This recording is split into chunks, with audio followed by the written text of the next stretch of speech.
IndiGo సీఈఓకి కేంద్ర ప్రభుత్వం నోటీసులు జారీ చేసింది. సంక్షోభంపై వివరణ ఇవ్వాలని పౌర విమానయాన శాఖ ఆదేశాలు జారీ చేసింది. ఇండిగో సంక్షోభంపై విమానయాన శాఖ సమీక్ష నిర్వహించింది.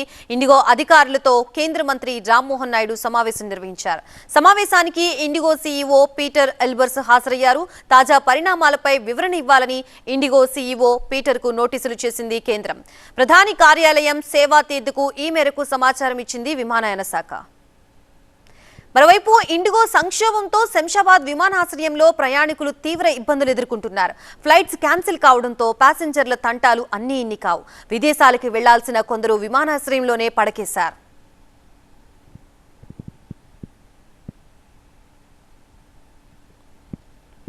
దీనిపై మరిన్ని వివరాలు మా చీఫ్ రిపోర్టర్ నూర్ అందిస్తారు. గంటకు శంషాబాద్ ఇంటర్నేషనల్ ఎయిర్పోర్ట్లో ప్యాసింజర్ల తాకిడి పెరుగుతుంది. ఇండిగో సంస్థ అయితే ఎయిర్లైన్స్ని క్యాన్సిల్ చేసుకొస్తున్న పరిస్థితి. మరోవైపు ఇతర ఏజెన్సీలు కూడా ఈ రేట్లు ఒక్కసారిగా పెంచడంతో చాలా తీవ్రమైన ఇబ్బందులు అయితే ప్యాసింజర్లు ఎదుర్కొన్న పరిస్థితి. ఇప్పటికే తెలంగాణ రాష్ట్ర ప్రభుత్వం శంషాబాద్ ఇంటర్నేషనల్ ఎయిర్పోర్ట్ నుంచి చెన్నై, బెంగళూరుకి ప్రత్యేకమైన వాహనాలు కూడా ఏర్పాటు చేసింది. ఆర్టీసీ బస్సులో ఎవరైతే ప్యాసింజర్లు ఎమర్జెన్సీ ఉన్నారో వాళ్ళు ఆల్రెడీ బయలుదేరిన పరిస్థితి. మరోవైపు మనం చూడొచ్చు, చివరి మూమెంట్లో ఎవరైతే ఫ్లైట్ ఆన్లైన్లో ఉంది అని చెప్తున్నారు. ఒకవైపు చివరి నిమిషంలో వచ్చే వరకు ఇక్కడ ఫ్లైట్స్ చాలామంది క్యాన్సిల్ అవుతున్న పరిస్థితి. గంటల తరబడి ప్యాసింజర్స్ అయితే ఇక్కడ వెయిట్ చేస్తున్నారు.